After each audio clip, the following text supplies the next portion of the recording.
I'm going to give you kind of an abridged review of Impact this week because somebody just won't behave, will you? No, you sure won't. So I'll try to get this done as quick as I possibly can. And you can take this individual right here for that. Hey, stop. Should put up your dukes. I will say this about Impact. I don't think it was good maybe as the past couple of weeks, but it gave me just enough, especially at the end of the show, to call it overall a successful venture for TNA. I'll put it that way. First thing that stands out to me, I really don't want to see Kurt Angle versus Bobby Roode anymore. To me, Bobby Roode's won several times. That should be enough. That should be the end of the feud. I don't need to see any tag matches with him and Robbie Roode involved. I don't need to see any steel cage matches with them involved. They just need to move on from this feud. Could we please, please, please, oh, please, oh, please, oh, please do that, TNA? Thank you very much. Next. Why, oh, why is TNA trying to make Madison Rayne somebody that we want to cheer? We don't want to cheer her. She is a goat face. We don't like her. She is much better as a heel. Stop putting her in a babyface role because it is stupid. Yes, Summer completely agrees. She says, let me out of here if we're going to talk about Madison Rayne.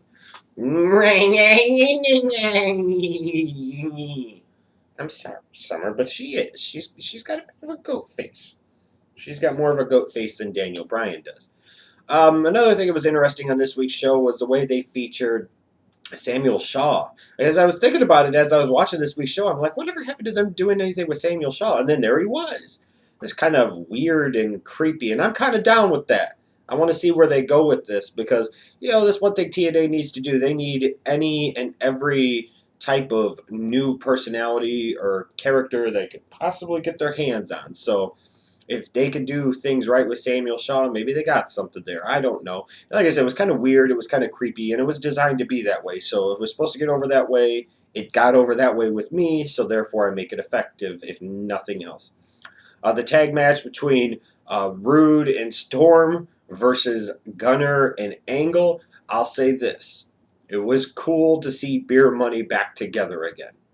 Hopefully someday down the road in the future, Beer Money will reunite and have a run as a tag team. But it doesn't need to happen now or any time in the near future. Just someday, kind of like one last little piece of nostalgia, if you will. But the ultimate thing to me is the way this show finished off. And I have to say a couple of things. Number one, that Rockstar Spud is really impressing me in his chief of staff role. Shit is awesome. He was reading his speech off of a tablet. I love how they had this whole coronation set up British style here in the Americas. But, what? So, I love that. But then as Magnus comes out, you get the whole celebration for him, and you're like, if you've watched WWE, you've seen how many championship coronation ceremonies it gets a little played out, and it does. And this one, at least, if anything else, to give Magnus a chance to try and get himself over as a heel world champion. But of course, the big story of all of this, as she's licking my hand, because apparently she's very excited, is that AJ Styles made his big return. And to me, this was like outstanding stuff. I don't know if it's a full-on work that AJ Styles ever left. He may very well have been under contract this entire time. He may be under just a short-term thing to finish up this piece of business, and then he is truly gone. It doesn't really even matter to me at this point. The fact of the matter remains is I asked TNA to give me a much better version of the Summer of Punk storyline. And they did.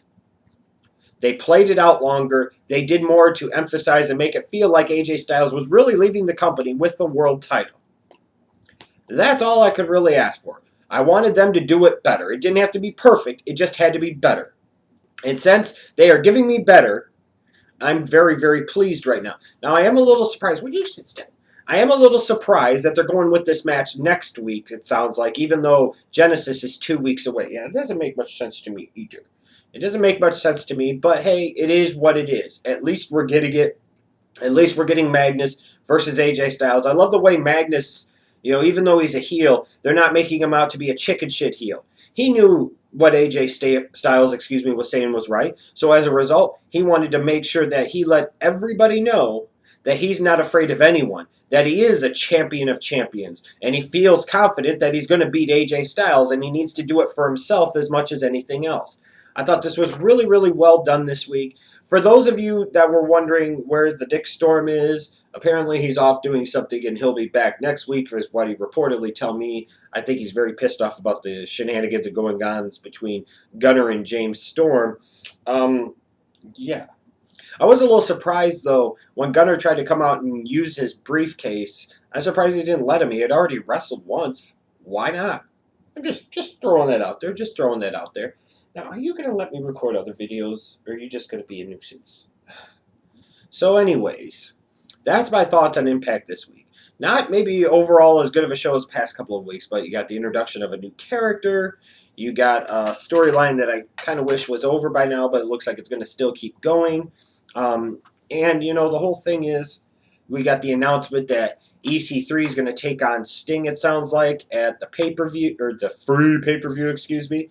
And next week, we've got AJ Styles versus Magnus. One champion to rule them all. How about that? Isn't that a novel concept? It is. It is. This is what WWE could have done a couple years ago with the Summer of Punk, but just didn't want to, did they, Summer? No. Apparently, she's telling me it's time for a milk bone, so we'll see you guys later.